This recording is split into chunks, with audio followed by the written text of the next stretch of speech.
Let me paint a picture that probably feels a little too familiar.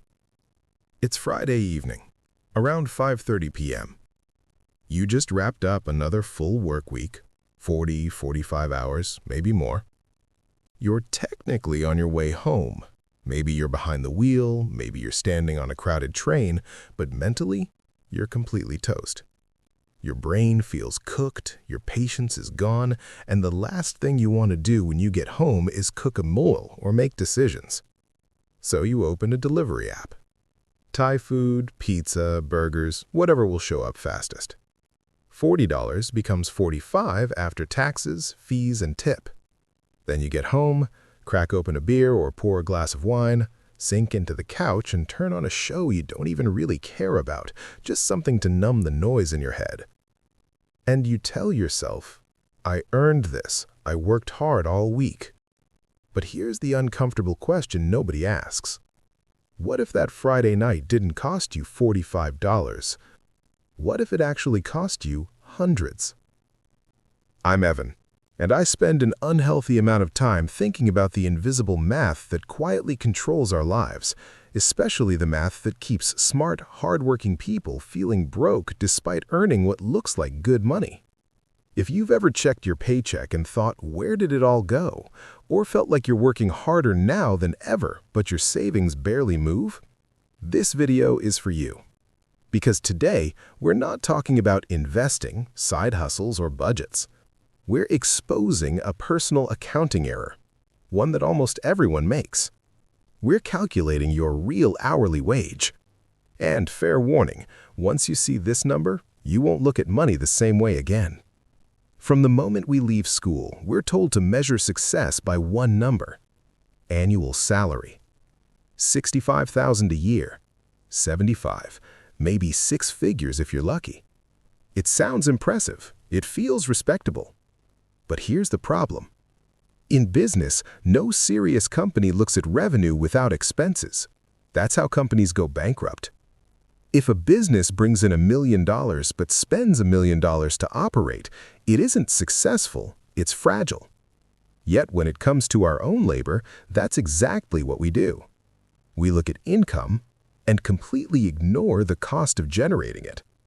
And the product being sold isn't a service, it's you. Your time, your energy, your attention, your health. So let's audit it honestly. Let's talk about an average worker. We'll call him James.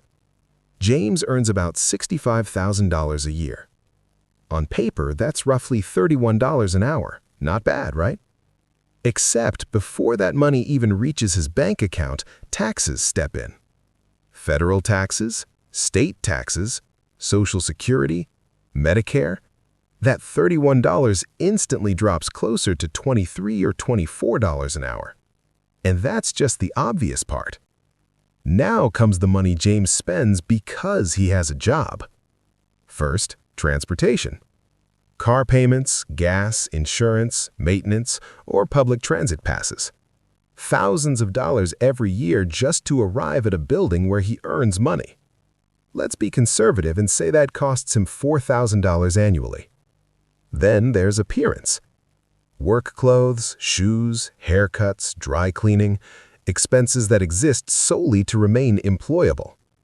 Next is what I call the convenience tax. Because James is drained after work, he buys lunch instead of packing it, grabs coffee to survive afternoon meetings, pays for food delivery because he's too exhausted to cook, pays a dog walker, buys small conveniences that quietly add up. And then there's the most ignored category of all: decompression spending. The money spent coping with the stress. Friday night drinks, impulse purchases, overpriced vacations justified as needing a break. Therapy, subscriptions, distractions, these aren't luxuries, they're recovery tools. By the time you add it all up, James isn't really taking home $65,000. His real usable income might be closer to $35,000. But we're only halfway done. Wages are money divided by time. And just like income, we underestimate the time cost. James is paid for 40 hours a week, but his day starts earlier. Getting up, getting ready, ironing clothes, commuting, that's unpaid labor. Lunch breaks don't count as freedom if you're trapped near the office. Even after he gets home, the job follows him. Emails, Slack messages, replaying conversations, mentally preparing for Monday. If you count everything, the prep, the commute, the recovery, James isn't working 40 hours. He's committing 55, maybe 60 hours a week to employment. Now do the real math. $35,000 divided by nearly 3,000 hours a year. That proud $31 an hour quietly collapses into 12, 10, sometimes less. In high-stress, high-cost cities, some professionals are effectively earning less than fast food workers because those workers clock out, wear uniforms, walk to work, and leave the stress behind. That's the scam. You're running a low-margin business, and you are the product. This isn't meant to depress you. It's meant to wake you up. Because once you understand your real hourly wage, everything changes. That $100 purchase isn't just $100. If you earn $10 an hour after all costs, that's 10 hours of your life, 10 hours of traffic, 10 hours of meetings, 10 hours away from people you care about. Suddenly, shopping feels different. Promotions feel different. Even raises deserve skepticism. Sometimes a raise increases stress, expenses, and time demands so much, your real wage actually goes down. More money moves through your account, but less stays with you. And that's before we even talk about opportunity cost. That daily $5 coffee, over 30 years invested, that's 6 figures. You're not just buying caffeine, you're selling future freedom.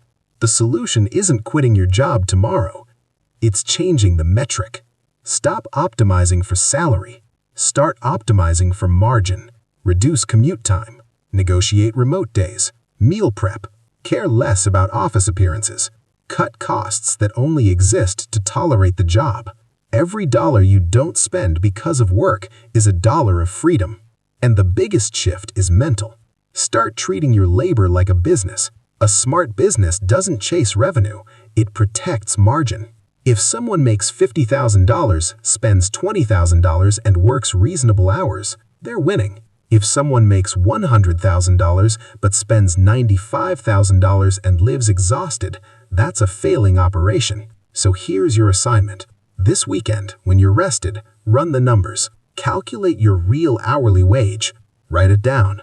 And the next time you're about to buy something unnecessary, ask, is this worth trading hours of my life for? That question alone will save you more than any budgeting app. Time is the most valuable currency we have. Don't sell it cheap.